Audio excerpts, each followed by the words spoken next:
Welcome back. Shares of Steinhoff International Holdings rose after the South African retail giant said it will restate financial results going back as far as 2015 amid a probe into accounting irregularities. The stock jumped 27 cents to 5.90 rand by 9:46 a.m. in Johannesburg. The most of an intraday basis since December 12, shares in Steinhoff, whose retail empire includes Francis Conforama furniture chain and Poundland in the UK, have slumped 87% since the company announced an investigation into its finances and the resignation of its chief executive officer on December 5. And Nigeria's economic restructuring was a major discourse in different quarters last year. In his New Year broadcast on Monday, President Muhammadu Buhari said the problem was not with its structure, but its processes.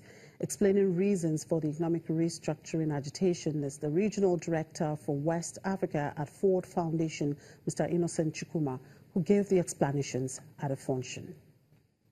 My take on it is to first of all ask ourselves, at what point in our history did our economy grow the most, and what drove it? And extant research on the issue and experts' opinion around it suggest that it was in the First Republic between 1960 and 1966, that's within our independence, or if you want to add shortly before it, between 1940-45 to 1955. And what was happening at the time in terms of the political structure of Nigeria that enabled that growth to happen at that level. And you found out that it was when we had three regions, when the economy of Nigeria was essentially driven by the regions. And you ask yourself, what did the regional governments do that spurred the kind of competition we experienced around that time that enabled the growth to the point that Nigeria was at that time placed at the same level of some of the countries today that have leapfrogged from third world to first world? It was essentially because they had control of the economic resources within their jurisdiction and managed it to the best of their ability. And we're also looking at one another. What are they doing that they could adapt or even do better?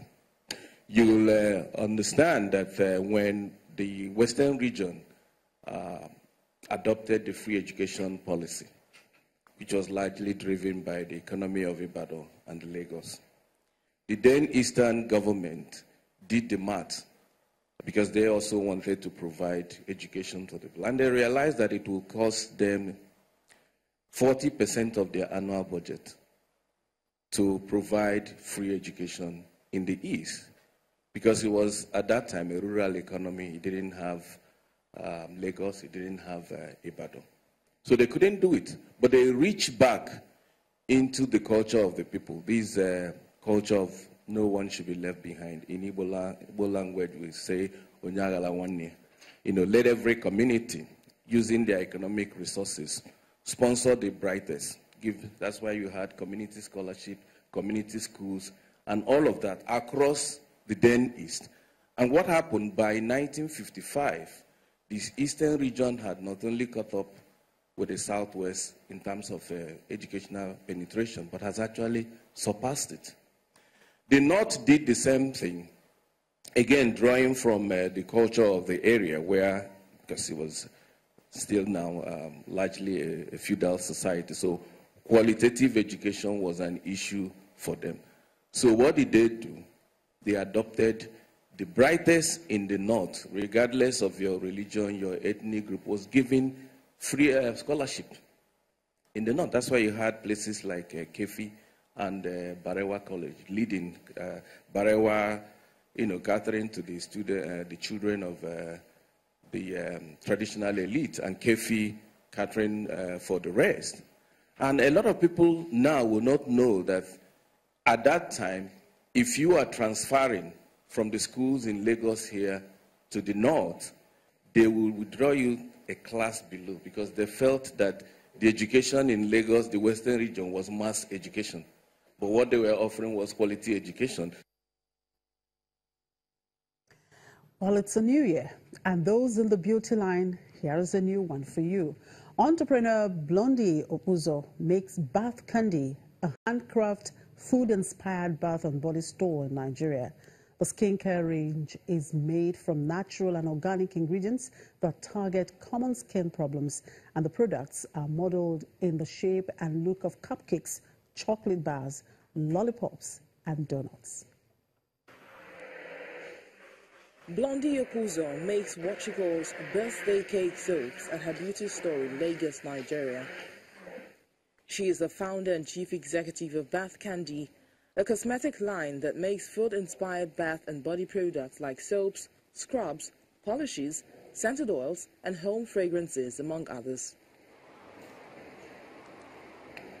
With an initial investment of about 3.6 million naira, mopped up from her savings and contributions from family members, she took on entrepreneurship. I think people love things that look good. So, I mean, we're in Nigeria, so there's a lot of people are doing natural products. And I just think generally the population, we're moving towards natural things. So it was a function of how do you stand out? And these are the things that I personally like. So it's really just a reflection of me. The beauty and skincare industry has been described as a fast-growing business sector in the country and is highly competitive. In 2016, the sector was valued at $620 million US, according to Euromonitor International, a global market intelligence publisher. With a population of 170 million people, Bath Candy is a part of a new wave of startups that are finding opportunities to market products in Africa's most populous country. Doing business in Nigeria comes with unique challenges. We manufacture everything here. You need power. So if you're running your generator 24 hours, that's a bit of a challenge, right?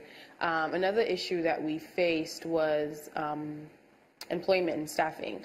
I think we're good now, but it took a while for us to get to a place where we were okay and comfortable with what we had. Another thing would be Forex. Thankfully, the exchange rate is coming down, so it's better. But packaging, I think, has been the one consistent issue we've had all through. We can't find the sort of packaging or the level of packaging that we would like, so we still bring ours in. And we're hoping that at some point we can do this locally. Bath Candy products cost anything from 2,000 to 12,000 naira.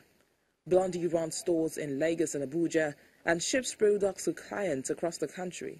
Apart from our social media presence and, the environment that we create on there, they really like the smell, they like the way it makes their skin feel, and they like that it's affordable. So I got to know about Bath Candy 2 years ago through a particular company, and I first bought their soaps, their Gary scrub soap, and it was a very nice experience. It had a very wonderful scent, it was affordable, and it left my skin not dry, it was oily, and so I enjoyed the experience, and since then I've been buying their soaps, I've been buying their oils as well. I use their oil for my hair and my body, and their polish is also nice, so it's always wonderful to come back and buy their products. Their products are actually tremendous. The company also runs private training sessions for people who want to learn to make their own beauty products at home.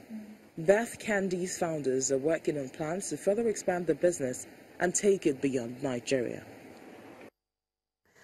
Well, looking good is good business. And that's a wrap on today's edition of the program. Thank you very much for watching. I'm Chimezi Obi Iwago.